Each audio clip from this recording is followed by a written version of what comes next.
Hey guys, just a quick word from our newest sponsor, Body Snatchers Podcast, hosted by Steve, Tino, Gia, and John.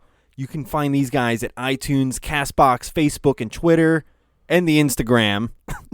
The Instagram. Instagram. I tell you what, Billy, I've been on that Instagram. Find it on your fancy thinking computer box. Look at rich man. He can afford. All right, Harry, what do they talk about on that podcast? No, if you guys are interested in gaming, comics, anime, and more, this is definitely the podcast to check out. Welcome back for another episode of Super Fun Game Review Podcast Go. Find us on Facebook.com/SuperFunPodcast, Twitter.com/SuperFunPodcast, Patreon.com/SuperFunPodcast, Instagram at SuperFunPodcastGo, iTunes at Superfun Game Review Podcast Go. Thanks and enjoy the show.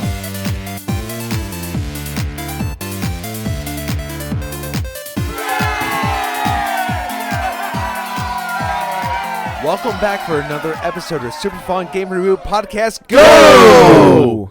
I am your host tonight, Steve, the Womb Raider Smith.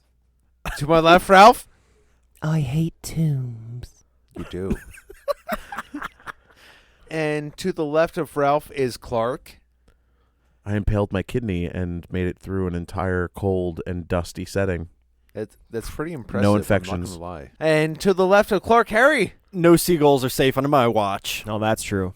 All right. Well, ladies and gentlemen, it is Tomb Raider time. 2013 remake. So, you know what? Harry, initial impression. What do you got? I didn't really actually even know this game's existence. No, just redo that. I didn't really. I don't really. So I actually didn't know of this game's existence until recently. Well, Tomb congratulations. Raider in general, or No, I knew of the older ones. I didn't know of the reboot. Gotcha. Okay. I know they've done a lot of spin-offs and sequels and everything. It's a franchise that's been way in the background for me. I only actually own the first one for PlayStation. Many years. I think it was one of the first games we got when we got the PlayStation console. So It was a good game. We got. it was extremely hard. The first one is extremely difficult, and I never really had an interest in playing any other one outside of that. So this was kind of sprung on me, but it's a nice modern take of a classic game. Ralph, what'd you think? Initially, I actually did hear this game, but I turned my back on Tomb Raider long time ago. I just I let it do its thing and didn't even look in the general direction of Tomb Raider. I don't know why. Like, I think they just made too many sequels and just, whatever. But when I saw that they were doing a reboot, and I think this is the first. I don't know for sure, but this is the first one where Square-Enix was involved. It looked solid. I heard it was very good, but I didn't play it. So this is my first playthrough with it. And sort of to reiterate what Harry said, or to go back to it, I played the first Tomb Raider on PC, though, and I really enjoyed it, never beat it, found it difficult. Clark, your take on the Tomb Raider. So I believe Tomb Raider 2 was the first one that I played. I feel like that one was like the biggest of like the original franchise. It had like the biggest splash. And I knew about this game, and I initially wanted to play it, and I just never really got around to it. I even bought it at like a discount and just still never actually played it. I'm glad I got to play it on here. I actually played this on PC. Oh, really? Yes, I did. Oh, so we get a different take. That's Yep. pretty cool. I did play this game several years ago, and I was a little excited and looking forward to seeing what the reboot actually had to offer. You think about Tomb Raider, it was PlayStation. It was pretty crude for what it was, and I was very surprised with the direction that they took the game in, like when I first played it. So to revisit this a little bit of fresh air. So without further ado, let's get into some game development. Game development. So, like Ralph already mentioned, Square-Enix picked up this title. It makes sense that they wanted to go the direction of a reboot. I mean, it would be kind of weird for a new company to take it over. I'm sure they had all these fresh ideas. It's an Eidos game as well, isn't it? I don't know. Crystal Dynamics? I remember reading. Eidos was one of the original, if I remember right, like the original company involved with it. Yeah, but- I believe Eidos was bought by Enix, but there's still the Eidos team, which Oh, is, okay. I believe, were the ones that worked on this. Gotcha. I'm not 100% sure on that, actually. What I read, correct me if I'm wrong, but I think this is the second wrong. time the franchise was rebooted. I think they did one years ago as well. So they did something like that. So there was a Is it Anniversary? yeah, or there was the Legend? anniversary or like Revelations. In January 2012, when asked if the game would be available on Nintendo's Wii U console, Crystal Dynamics global brand director Carl Stewart responded, "There are no plans to have the game available on that platform." That doesn't surprise me. I know. I just like I feel like a lot of companies, when asked, "Are you going to do something for Nintendo?" They're like, "No." Ports are pretty easy. It's no one wanted to spend the money to actually just do any sort of development because they didn't. There's no third-party support for the Wii U. Zero. That was just it. Period. So I did find the information. Okay, so Tomb Raider Underworld was the previous game to the Tomb Raider iteration that was rebooted. That one, 2013, the one that we reviewed. yeah, that one came out. I think it was 2008. So before that, it was Tomb Raider Legend was the last time they rebooted the franchise. Right, and that's where you actually play as like a really young Lara at one point in the game. She's like 9 at one point. Oh, geez. So even Yeah. younger. So I mean, she's young in this game. The way they Right, introduce her. The way they're doing this rebooted series is it's her from when she gets her roots on. They didn't do this whole thing where it's like, oh, all of her life she's been clandestine to do this thing. Like, no, they're talking about like this is kind of where she becomes like the badass Lara Croft. Where she's going through a little bit of like her Self-discovery? heritage. Yeah. All right, so I have some tidbits here. Released March 5th, 2013 for the Xbox 360, PS3, and then there was a PC port. I couldn't find if it came out day and date or if it was a little bit afterwards. This is also the first mature rated Tomb Raider game. That surprises me. All the other ones were teen. Like we've talked about this before. The other ones were a couple enemies here or there, mostly puzzles. It was. And the environment. So this one, it's more like straight combat and at points gore. There were a lot of skulls. We remarked that it was more skulls than Bloodborne in this game. Yeah. Yeah. And at the same There are time, some there really were very suggestive themes. All right, so speaking on that, actually, when the game came out, there was some controversy based on one of the, I believe the producers came out and was talking about what he ended up referring to as the rape scene. It's not an actual rape scene, and like there's a sexual harassment scene where it's like some scumbag, and the importance of that scene and the problem with how they presented this was that they weren't talking about what was important about that. They mentioned that part and not the fact that like, oh, it's the first time Lara Croft actually kills another human being, realizes that she's actually able to take someone else's life and defend herself from anything. That's the importance of that scene, and that's not what the person conveyed when they were explaining it. And No. that's where all of this like weird misinformed controversy came from. There's a couple of situations where it could be a little misconstrued. Yeah, the guy like grabs her and like is, touching her in not an aggressive way at certain times. It's like sexually aggressive. Yeah. Shall we move on to story? Does anyone else have any Last tidbits? little interesting thing I was reading on here. Square-Enix went through a lot of actresses to do the voice acting for Lara Croft. They had a real tough time finding somebody that they thought would be suitable for this game. So they said they went through dozens Really? of people. Yeah. Wow. Ultimately, I think they picked the right person. Yeah, no, I'm ready for story. Let's get into it. Story.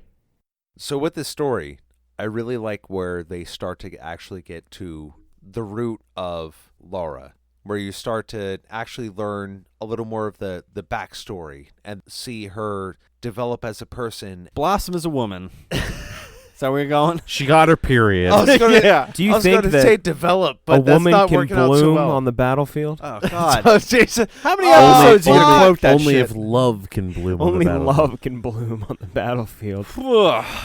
Okay, before we get into the meat of the story, I want to talk about the characters real There is a quick. lot of Let's meat talk about in the this Swiss story. cheese in this story. Yeah.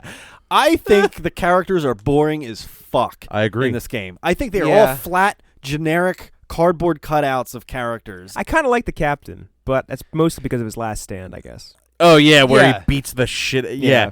So he's the only one that I felt actually had character. Yes, I will. Aside agree to from that. Laura had character as well. I Kinda. don't think she was just as generic. I feel like she is that person though. Whether your opinion of that type of character is boring or whatnot is Which fine. The hero character. The hero the heroine character. Yeah. I agree, but I think she had more character than most. I will give you that, but I still think it was still somewhat of a generic heroine character. There wasn't too many tropes that set her apart from like your normal protagonist in a game. No, but I think the progression through the game, you got to see her go from being a very timid person to actually, not to sound corny, but finding herself and really stepping up into the role of what she should be.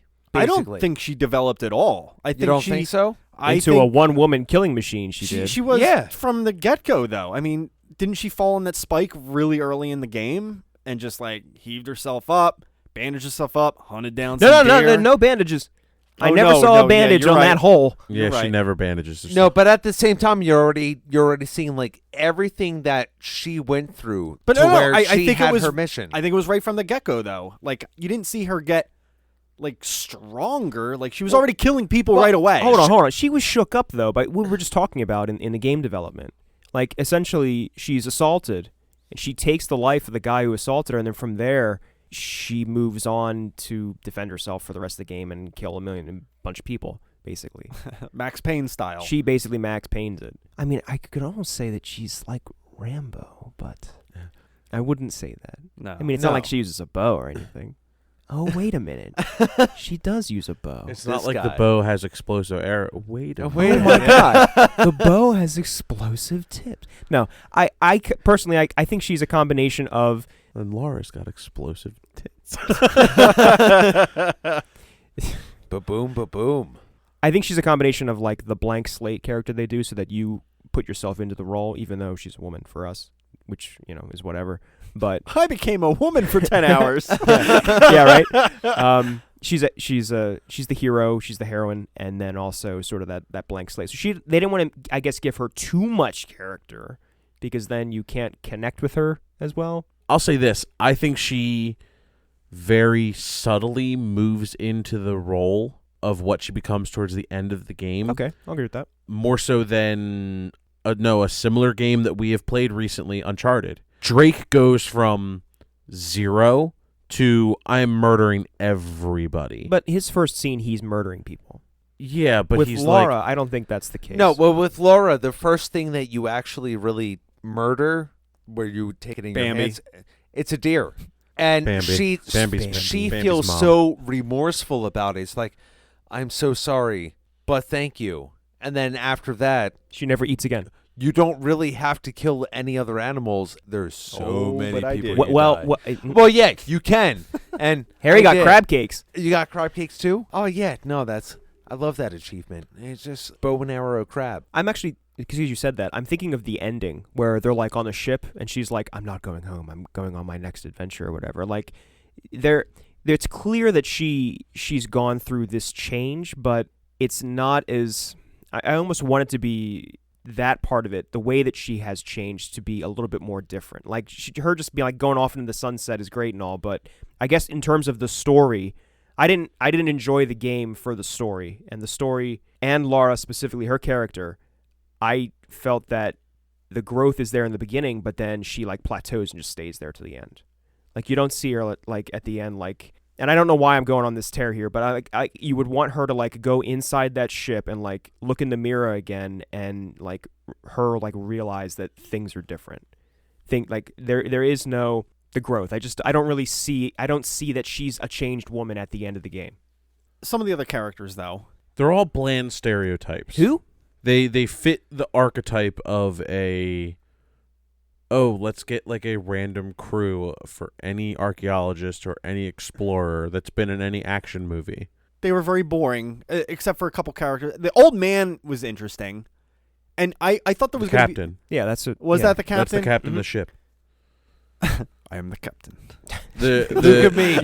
You mean I the think Scottish that's guy me that now. took that dude out while he headbutted him? Right. Yes. Yes. I thought there was going to be some kind of resolution to that later, and I mean, he died. You saw Well, the you- resolution. you didn't see him die. Like you see him go over You a just cliff, see him, plummet to his plummet. death. but Make a wingsuit out of his shirt I and thought- fly down. He went out like a fucking badass. Like- He's like, He did. fuck you, fuck Yeah. you. You Don't wanna do kill it, me? Lara! And It's just like beats the shit, and then just like, This isn't what you want to do. yeah.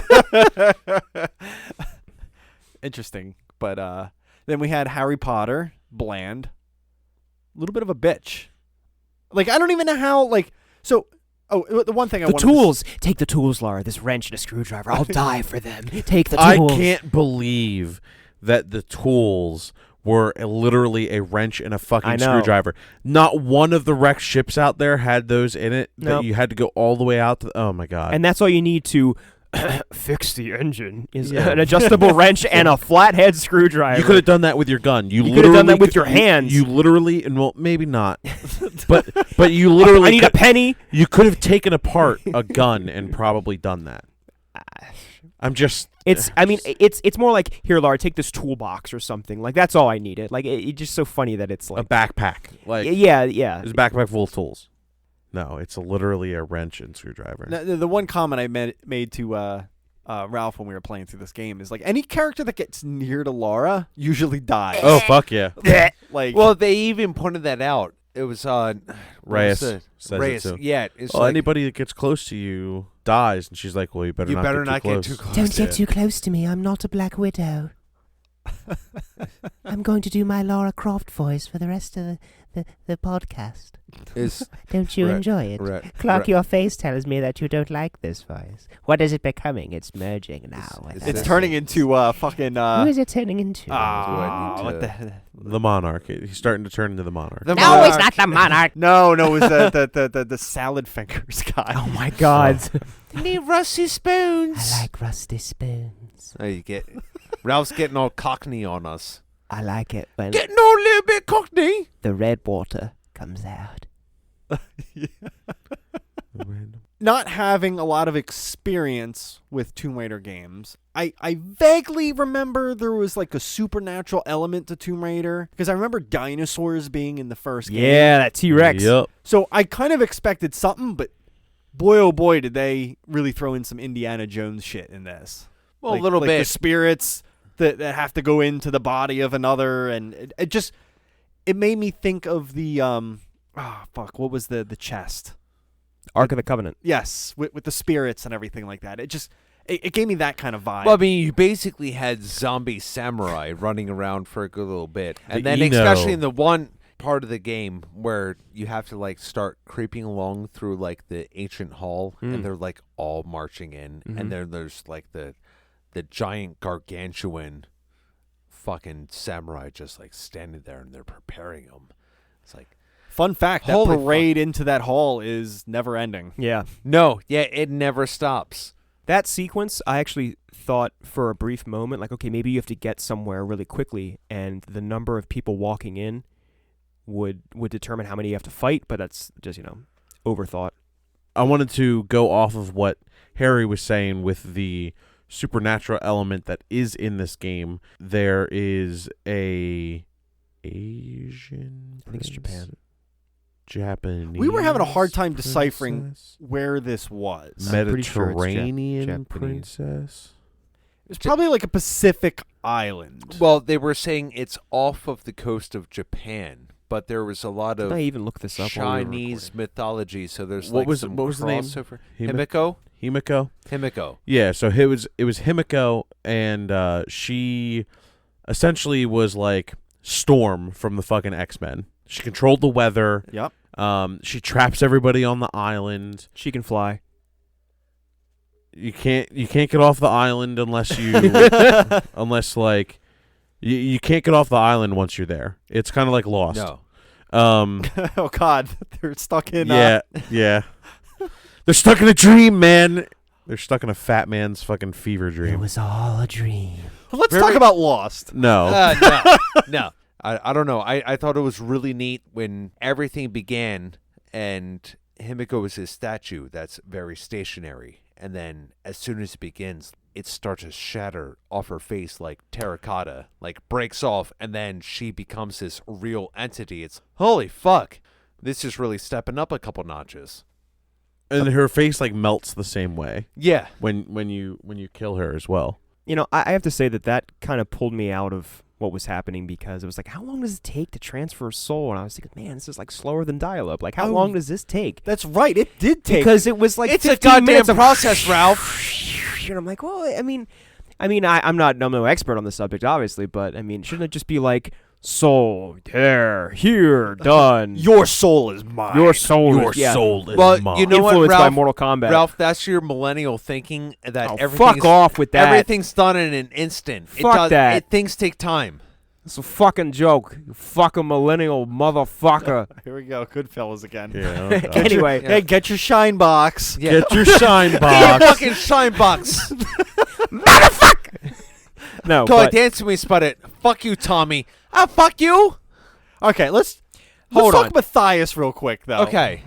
okay, Oh, go ahead. no, go ahead, Ralph. I just wanted to clarify the location. So it does say in the synopsis that it's on a fictional island that is off the It's coast fictional. of Japan. It's Okay. a fictional island. So I'm still accurate. Go ahead. Tell me more about how I'm right, Ralph. No, I'm just saying, like, No, it's that's not okay. like, No, I mean, keep it going. is in the Pacific, obviously, but it's a fictional island off the coast of Japan. So I was basically saying, okay, all these influences are essentially Japanese, but some of the artifacts that you found were from other places, though. You said, Very true. I mean, she's also the Storm Guard or whatever are all samurai. samurai. Samurai. And she did talk about Harakiri. Harakiri. Yeah, Where her, the Storm Guard leader. Seppuku. Yeah, like Seppuku. Oh, seppuku. I was Yeah. waiting for her to use that damn sword, doesn't it? Ended That's up being right. an She artifact. fucking takes it and puts Out. it in her bag.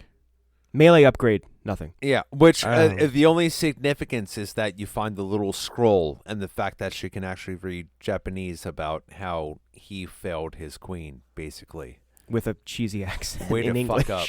What were you going to say about Matthias? It's funny because when Ralph and I were playing this together, the first time he popped up on the screen, we were both like, "Oh yeah, he's the fucking villain." He just had that look of villain like in his face. I am Matthias. I need assistance, and I have 45 dog tags on. Never mind. Yeah, never mind. yeah, Yeah. No, as soon as I saw the dog tags, I was like, "Well, that's the villain."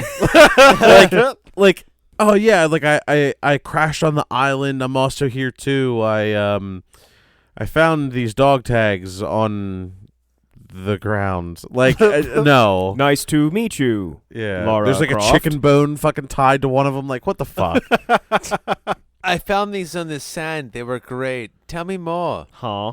Oh, you look tired. Go ahead and just lay down there. Go ahead Just and fall sleep. asleep. But Matthias is pretty goddamn generic, and his spear looks like it was straight out of Bloodborne. What else were your thoughts on? The saw spear. No, that was Yeah. my biggest thing. I just like how he just jumped out at us immediately. It wasn't like a developing villain or something that like I killed your father. Yeah, like nothing tragic happened to him to make him turn on you or anything like that. Oh, It just- You just knew I- right off the bat. It's like, something's a little weird about this guy. We didn't talk about about Lara's like scientific mentor. Or like on the her trip. surrogate dad. No, not him, not her.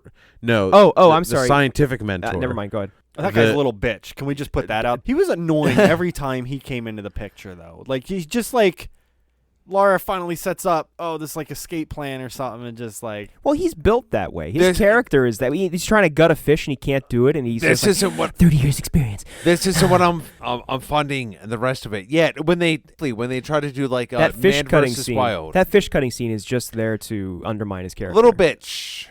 He was lame sauce by design. No one's rooting for him. he's like over the top annoying though. Well, yeah. Even when they do the little cut scene while they're on the boat and Jonas is serving dinner, the home videos, he just seems like an annoying little twat. I want to say that his ulterior motives are like pretty clear. It's just like he's up to something. It's all by yeah, design. there's a lot of fuckery going on around him. All right, well, with that, let's move on into gameplay. There are some tombs. Gameplay. I think one of the things that I found myself doing a lot in this game is searching for salvage. Salvage. Yes. Yes, let's talk about salvage. Absolutely. I think we exhausted. Like, I think that's what we spent a lot of our time doing. Oh hell yeah! We're Like just searching around so we can upgrade our shit. I'd be like, Yeah. oh look, there's the yellow box over there. How do I get to that? Just like, You know what I got tired of when it came to salvage? What did you get tired of when it came to salvage? Burning the nets just hanging oh a my foot above you. god! No, see, at the same time, I sought those out because that's where you start to get the actual upgrades for the weapons. You can go around and find like the little boxes on the ground to collect salvage. I mean, the upgrades were everywhere. Like Yeah, the I think different it's pieces. random. Might have yeah. just been a coincidence. for Yeah, me. it's actually random. Were they That's- just trying to keep the torch that's- relevant the rest of the game, I think? I think so. Kind of. You can use a flaming arrow on it though. Yeah. Oh, yeah. We did. There's that one Yeah. trap where they're hanging in the one thing, Yep. and you got to find like Well, there's several. in the town that seemed like Africa, just in the middle of this Pacific island. Right? Did you get that vibe as well? Yeah. Away from you. It seemed like the favelas from Max Payne. Yeah, I was thinking that. Or Boom, boom, I- boom, ba-dum, boom, boom. Thank you, Ralph. it almost felt like the town that was in Resident Evil 5 as well. Oh. was thinking that. Hmm. Let's Fuck. talk about the guns in general. Did anyone use the cheap double sight auto lock? No, I don't. Double sight Yeah. auto lock. Yeah, if you, What do you mean? press the sight button twice, it'll auto lock. It'll auto target. Makes everything. No. It makes shooting so much easier. Really? No, I didn't Oh, yeah. know that was I a thing. You really can missed do it out. with every single weapon, including the bow. Oh my Super fucking God. super easy. Yep, missed that. So most modern games do that now. I did like right before Clark said that. Siege does it as well. He winked at us. What? A little bit. He was like, "Hey, did you know you could?" What are you talking about? Most of the Call of Duties do it. Siege does it. I don't think Siege. No, does it. Call of Duty does not Yes, it does. double. I mean, there's some. If you double sight, if there is an enemy in front of you, if you have auto aim on, yes. If you do not, then you do not. Well, that I aside, that aside, yeah, it's I was rocking the shotgun pretty hard for a while. It seemed to be the most effective at that point in the game. Like, I think there was different points where different guns were more effective. Oh, Like, yeah. I feel like we went through this like constant transition. Ooh, the shotgun is really necessary right now. The assault rifle, and even late game, I really got into the pistol. It just started rocking face for a little bit. I used the pistol a lot. I didn't. We both didn't really early in the game. It was like, Yeah, we ignored it. It wasn't until we had it fully upgraded and was like, man, this thing's actually pretty good. And then Yeah. we just started rocking with it. You use the 3-round burst. That shit's awesome. couple things. Let's talk about her movements in gameplay. Movement. Ralph and I went on a 5-minute tangent. Just go because she had she had this maneuver where it's staying low to the ground to effectively dodge bullets to get from cover to cover. when you hit circle. But it looks like movement of a monkey, It's like a crab walk. kinda. It's an accelerated crawl. It's a tactical crab walk. So yeah, like you're if not you- wrong though. Yeah, well, if you double tap it, you do a roll. The roll kind of makes sense, but the first circle tap, you just do like this awkward thing, and it's like, Well, why is she doing? that's why also the more of a stumble? movement to It's get. not. It's a stumble. Is that what it is? It's a stumble, and what it's supposed to do is that is how you dodge melee attacks. And you can also get behind cover because if Well, if no, you- you, if- you can do that, yeah. But I mean, like, just like normal gameplay, like you're not even in combat. You want to go from here to there. You can hit that, and she'll basically put her hands on the ground, like leaning forward, and then she'll do a roll as well. I mean, I picked up that it's supposed to be for dodging. Like if you're taking on fire, you can use it to dodge that fire and go from one point of cover to another point of cover. But the first phase of it, I think it's awkward. well, it looks awkward, but it's effective. I think they were trying to go for like a more cinematic dodge type of deal because that's what sets up all of the brutal like combos that you can do. Did you? Yeah. Did you guys unlock any of those in your playthrough? Brutal combos? All of them. I Yeah, like loved all it the- for the fact that I can dodge and throw like one of the ice picks into someone's head. Fuck yeah! Yeah, like we had that. and like you could like dodge and stick an arrow in somebody's knee and pin them to the ground and shit. I think we unlocked it, but never used it. Yeah, it's fucking nuts. It's like if you can actually really utilize that, it really makes a different experience when you're dealing with enemies, because it's not so much where you have to shoot, from a certain distance. You can actually get really close and have some like a CQC, and you can really fuck them up by that point. Not to mention, it's also kind of helps with not so much like Gears of War cover style, but where you can still use that to get behind certain cover. Did anyone think any of the puzzles were remarkable? I thought they were interesting. Yeah, they were interesting, but I thought they were incredibly easy. Yeah, they were fun. And like it was very, very obvious what I really liked the plane puzzle. Yeah, that was so we were basically taking turns with our playstyle, and it almost seemed like it was going back and forth between puzzles that we had to do. And Harry got the hard ones, and I got the easy ones. The first one was the World War II aircraft or whatever. It's all sectional, and you have to do all this nonsense to get to it. And the one that I did after that, it was like I climbed up into a cave, and there it was. It's just like there was nothing. Good job, Ralph. And then I had to do the one that you had to keep shooting up. The flame arrows. The flame arrows, and Right. like keep hitting different things to create this path. And there was this gas. And that one was a little tricky, just figuring out what you had to shoot next. But yeah, and I had the wind one too, where I had to Oh yeah, you did. hit the shutter thing. Oh, with the bell. Yeah. Yeah, I think so. And then you had to ride this platform that was blown, but you Yeah. had to time it just right, like Those puzzles, they're almost Zelda-like in their design. a little bit. They were fun, but they were kind of easy. Okay, so this is actually something that really bothered me about the game. Oh, Here I think we go. you were gonna get into graphics. Oh, here it is. Okay, so a first impression when we started getting into the gameplay in this game. And We this- already did first impressions. Oh, bitch! No. Let him finish his point. I know No, where he's this going. actually drove me nuts because it looked like early in the play style of this game that they were going for like a survival-ish type technique or whatnot. Like hunting, I thought was going to be a big part of this game. Like surviving, like having to hit your campsites and like rest and track your prey and hunt for food. Like I thought that was going to be a big part of this game because, I mean, did you guys get the vibe like with these upgrades of like the hunting, and the first kill that you do is on a deer that you have to hunt it through the woods, and you have to find the bow to hunt They that really deer. they really did kind of build it up to make it seem like, all right, this is going to be a very, very important part of the game. And then you kill one deer and you don't have to take out any other wildlife.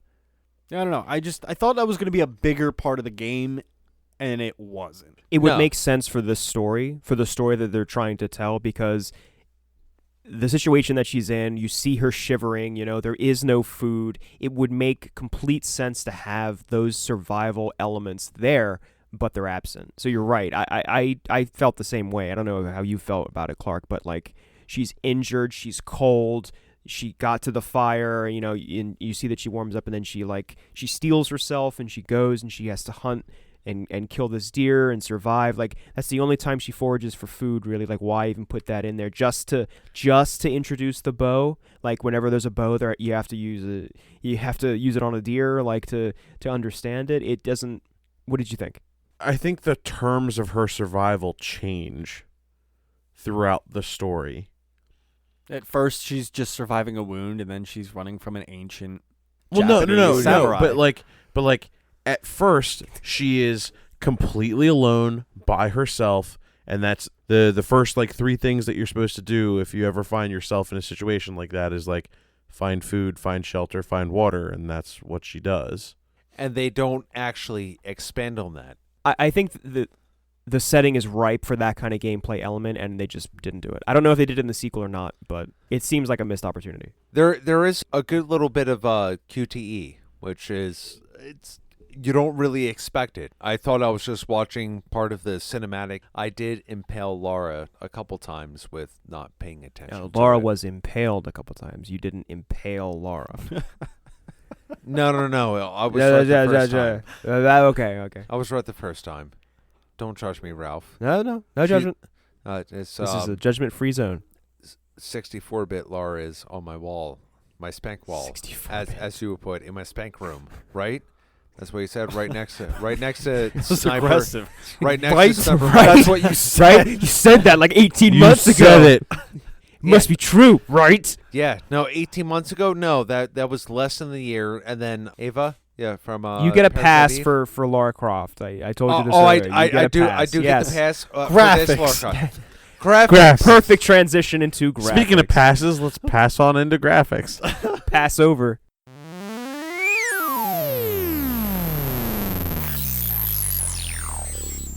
Graphics. Well, I played the remaster version on PS4, and they did a great job. I'll say that. And I'll even say, because I did play this when it was like first out on PS3, I thought it looked really, really crisp then. It's one of those transition games. It's a late console release for PS3 and 360, and then it was the definitive edition. I'm pretty sure was early in the new cycle. So the lines become a little bit blurred. I mean, I don't know if they touched up the textures and increased the frame rate. I think the frame rate was at 30. It didn't. Clark, did you? It's not a 60 frame. Yep. Is it a 60 frame? 60 on PC.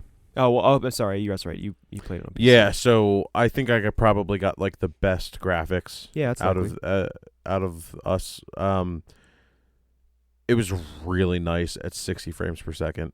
It was really fucking nice. I had an issue with this game when we were streaming. It would only let me do it at 540p. Was it? I think it was 540p. Because you're shrinking right. the screen. Yeah, when we were streaming it, the quality dipped in order for it to be viewed. I don't know why that is. Like some games you can stream and they're obviously better, but for this one it was just less. But our end, actually looking at it, it looked great. It did. I thought so too. I do like the environments, and I know we made this comparison quite a few times, but it, in some respects, felt like a Naughty Dog game. We made that reference quite a few times. I could see that. We actually looked it up. This came before The Last of Us. Same year, but I think it's March and October, was it? But I mean, the environment, like it had that similar feel to it. A lot of like the characteristics of the game, like when you would do that sight mode, like Lara sight. I don't know what the fuck it's called. Her intuition. Basically her infrared. When you bounce into that. Croft vision. Croft Yes. vision. Oh, how can we forget? Yeah. I don't feel like I'm a Croft. I wanted Tomb farts. I mean, I'll just touch on it now because it was a big sound thing, but Ralph and I agreed it's very satisfying when you go into that thing and it's like, I know, just the sound along with it. It's like, ooh, I'm here. Let's do it, bitch. Character models were good. I mean, the characters definitely look distinctly different, and like you said, your Dennis Rodman character. Yeah, him. And Yeah, I think The Rock was there too, wasn't he? Yep. The Rock was there. Do you Billy smell- Mitchell. do all Samoans have like a ton of tattoos? Like, No, just Samoan tattoos. No, just stereotypical. okay, Yeah, I mean, he may have been a little like Maori, but it's all right. He did kind of have Rikishi. like. I mean, I noticed the necklace where he had A necklace? Like, the necklace. It was a necklace. necklace. I It was gave her a pearl around his necklace. neck. I found it. It was in the shape of an anchor. Welcome to my island. Yes, It's it's in the mine. same. Ralph, Transfer your soul to me. Junior. Harry Potter was a part of the cast. Yep, Harry I thought Potter. That was kind of Yep. cool. yeah. Oh, that was great. Yeah, I don't have anything negative to say about the look of the game. No, I think it's probably best attribute. The rats were huge, man. Other than that, I can't think of anything. was So I just- didn't get to watch the full stream, but when you were killing a bunch of animals, was Ralph giving you a bunch of shit about it? No, I did go on a big tangent where I just started shooting seagulls. I made a clip called Nice. Gull Hunting. That's awesome. Yeah. Graphically, let's talk about the ragdoll physics. Oh, okay. Yeah. There was one clip that Ralph made where I killed this guy with a shotgun. It was on the boat in the sky. The boat in the ship in the sky. The flight to Neverland. You go down this cable car. Oh, yeah. and you end up on a ship in the sky. Basically, I yeah. still don't know what the Yeah. fuck is going on with that. like a huge tidal wave. Who knows? Giant tow lines. But there was this fight that ensues on the ship. And I remember hitting this guy. I just shot him like point blank with a shotgun. And I guess the boat was like rattling back and forth, and his body was just convulsing. I mean, out of control, convulsing, like arms flailing in the air, legs shooting out the side and everything like that. Funniest fucking thing. But graphically, I did want to mention like the death scenes. Like there is a ton of different. Did you guys? And they're brutal as fuck. Oh, they really can be. I saw the Lara Croft dies in the coral reef scene quite a few times. Yeah, that's right. I'm like, no, not that coral again. Wait, what? I didn't see that. One. When you're down at the beach section, there's if you go too far into the water or fall off of the boat while you're in that whole scene. We were trying to go for the block and tackle. Yeah, you see the just the same death scene over again where she just like gets caught up in the current and it just like smashes her into some coral. Jesus. With that, let's move on into some music. Music. I mean, they had some pretty decent background music. No, I disagree. It was too tribal and it drove me fucking nuts. Well, it's tribal because you're on a tribal island. You're on a Japanese island. Yeah. Yeah, and Throw in some flutes and shit. Yes. Like, no. Really? Like, I would have been... No, I would have been way more interested in, like, some feudal Japan music type of deal instead of, like... It was really, really tribal, which does not match, like, samurai walking around. Yeah. You would think natives with spears or something like that. So, what is walking a Japanese tribal walking around music? I tried to bring it back, but that's not happening. The natives. The Aborigines. The music was like spear chuckers. Just like so really fucked the music was so aboriginal. All I think is the mask from like Crash Bandicoot. I thought the voice acting was pretty good though. Hold on, we're gonna just go away from that. I mean, I wanted to say that I don't even remember the music. It was I don't unimportant. I remember it. really don't think it was that great. Yeah, no impression. It's really not something that stands out in your mind. The voice acting is something that really stands out. I only Voice really acting liked Lara. was okay. I thought Lara was good. Again, the generics, meh. Yeah. But I think they're standout characters. Like I like the captain. Yes. What the hell was the other guy that did his final stand? Thought he was really well done. Roth. Roth, thank you. Yeah, where at the same time, you didn't really have to. I'm sorry, I know this isn't music, but we're going back to the story. You didn't just have to turn around and take an axe in the back. You could have just scooped her up and then just kind of like fell on the ground. Weren't we joking he had a gun in his hand? Yeah. It was He just did. like- Yeah. It's like, oh no, axe in the spine. I'm just gonna die. It's Well- like you really didn't have to do that. You kind of fucked up, kid. It's like the game designers were like, well, it's about time the mentor dies, so turn around and take this. And cue Here- tragedy. Now, I guess we could probably agree as a group that the voice acting was hit or miss. Some characters fell flat, but some I Yeah. thought were pretty well Yeah. done. This is more of a gameplay thing, but the one thing that kind of drove me nuts when it came to the voice acting is when you're trying to figure out a puzzle, like the puzzle where you're moving the crane around to pull that electric. You're trying to figure it out 30 seconds in. Hey, Laura, why don't you go do this? Hey, Laura, Oh, yeah. I think you just got to slide it that way. Like, the hint system. Not subtle just, hints. Yeah. Exactly. It's just, that drove me bonkers.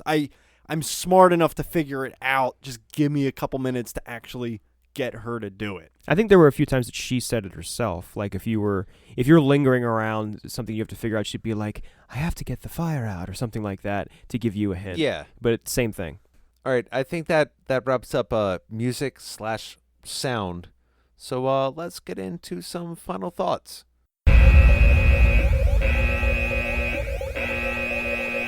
Final thoughts. Let me go first. No, Harry. Final thought. So a couple things that we didn't mention that I wanted to quickly throw into the final thoughts section. We found some game-breaking glitches in the game. We actually... what was the big one? We kept falling through the map. Yes. There was this one cave where it's basically leading you from one area of the map to the next zone. It was just after the sniper section where you have to like you have to move across the bridge, and you're being covered by Roth with the sniper rifle. Oh yeah, where and you're then going you drop underneath. down. Okay. And there's a little cave. You take a couple steps, and we just kept falling straight through the ground. I actually thought that the run that we were gonna do was kaput. I thought I was gonna have to go home and start over. Yeah, I was thinking too. I mean, we had to we were trying to find, Ralph was shooting the ground to figure out where the map started, and then we eventually realized it was the rest. There's no way we could have jumped right No shit. to the other side or whatnot. I didn't run into that. Yeah, That was pretty seamless. Apparently, it's a pretty common issue, and it's not even specifically that point. A lot of people had that issue at various points in the game. And the definitive edition on the PS4 does not fix these bugs. I like that it's called the definitive edition. Yeah. Lara Croft falls through maps. The definitive edition, as in we're not touching this thing again. Yeah. So that was a big thing. The game also crashed 3 times for us as well. We did a 11-hour stream in total, and we got interrupted 3 times. Yeah. Really? Yeah. It's kind of sad. So I meant to mention this in graphics, but 2 things that really stood out. Like when you're going through some of the caverns, I thought they looked really well done. I thought they were really phenomenal. But Ralph mentioned the fire effect in the game. How when we were walking through some of the caves, how it would just it didn't look like it matched the environment. Specifically, the torch, if you got it really close to like the ceiling or the rock, due to the terrain, if Laura had it like right there, it would just, the flame would just kind of hover over it, and it didn't look particularly well. I don't know how you'd fix it. Obviously, I'm not a graphic designer for games, but to me, it didn't look particularly good. I mean, overall, I thought it was a somewhat enjoyable experience. I don't think this is a game you play for the story or the music, but I think there's definitely some positive things to say about the gameplay and the look of this game. Clark, final thoughts. As someone who had played the Tomb Raider games before and seen what this is as a reboot, honestly, I liked playing through the game. Nothing struck me, however, as like incredibly remarkable about the game. It was a solid game, and I've thought about possibly checking out the multiplayer because I know there is some like multiplayer. Yeah, Ralph, why don't you talk about multiplayer? Sure. He'll get there. But yeah, like I haven't checked that out yet. Yeah, I mean I think it's a solid game. It's just not, necessarily one of my favorites, and I don't think there's necessarily anything incredibly special about it other than the Tomb Raider name. Ralph. I have to agree with the sentiments that have just been shared. Basically, that it's a solid reboot, and I think they use this as a good foundation to relaunch the franchise. As I understand it, Rise of the Tomb Raider was well received and probably builds on a lot of the things that we're talking about here. But I have not played that. I don't know how good or bad it is personally. We didn't mention the multiplayer, and Harry and I did experiment with that a little bit. We did actually find a lobby and find people who were playing. And Oh, wow. It was actually It was quite a bit team-based. loading to find a match. It took a though. while. Yeah, it took a while. But that doesn't really surprise me all that much. No. We played a team-based map. It was a set number of lives, I think, and then I think you would just respawn until you were out of points, or whoever had the most kills the fastest. I think it's quite comparable to the multiplayer in The Last of Us. I was trying not to say that, but it's similar to that. I will say, yeah. It has your tier rewards where you can upgrade your character, like the team Gotcha. base, the I don't know, the whole feel of it, the pace of it. For my own final thought, I think I'm going to have to disagree with you, Harry, where you say you're really not going to play it for the story. I think it is a good character development. I think they did really well with this game. The graphics were pretty well, but I think for a Tomb Raider game, I think it really redefined the franchise in itself, and they opened up a lot of options. It felt a little more open world where you can just go venture and do your own thing with like the fast travel and the side missions and the side tombs, and I really don't have many complaints with the game itself. So let's move on to the score.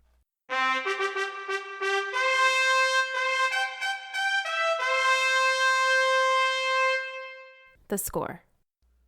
Ralph, I want to start with you. Give me your score. Sure. I think I'm going to give it a 75%. Harry? I'm going to give it a 7.0, which ties with Donkey Kong Country and Metal Gear Solid. I'm going to save the best for last, so I'll go next. I'm going to give this B-. Let's go to the best. Clark, I've been waiting to hear this. Let's do it. Hyped it up. I know. Don't fucking fail me. I'm going to give it 2 salvage crates out of 5 generic supporting cast members. Can you salvage your friends?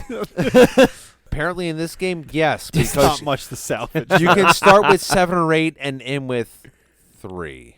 Oh, so there is one thing that I forgot to mention. Oh, it's too late. No, fuck you. Everyone else got to fucking do one. I'm going to fucking do one. So it's That's all the time we have tonight. So it's the quote from the end of the game. Okay. I thought was actually very powerful, and I would like to share it. There are so many mysteries that I once dismissed as mere stories, but the line between our myths and truth is fragile and blurry. I need to find answers. I must understand. I thought it was like a really interesting way to leave off the game where she is like, it's her beginning. I think it I think it pushes the narrative of her Becoming a Croft and her own story. Yeah. I think that's just a way to end. Don't try to do anything else to that quote. Well, what I wanted to say was I think that they sort of screwed themselves with the naming, because to me this should be Rise of the Tomb Raider. And I don't know how the sequel works, but like how can you have this be Act 1 Tomb Raider and then Act 2 is Rise of the Tomb Raider? Is it just my interpretation is that in this one I feel like she's rising to the moment. They did something similar with the Dark Knight series that I thought was kind of weird. Because wasn't it Batman Begins and then The Dark Knight? Yep. And then what was Dark the Knight third? Rises. Exactly. I Yeah. thought that was kind of weird. They did that with Terminator too. Rise of the Machines. Yes. Talk to the end. You know what? With that note, I think Don't mention Terminator around me. It we gets did me everything very we had to aggravated. do. No, fucking stop. Just stop. Well, prepare everybody, because our next game, which will be the MUBRS episode, is actually going to be our review of Tomb Raider, the movie. What? Another relaunch. Ooh, but at least this is going to be a little more. It's a movie? Yes. What's a movie? It's a reboot. It's a reboot? I think they call it a motion picture, where you look at a screen. Is that like a talkie? Yes. Oh, Yeah, it's a talkie. It's a pretty talkie. accurate, but I think this talkie Ooh.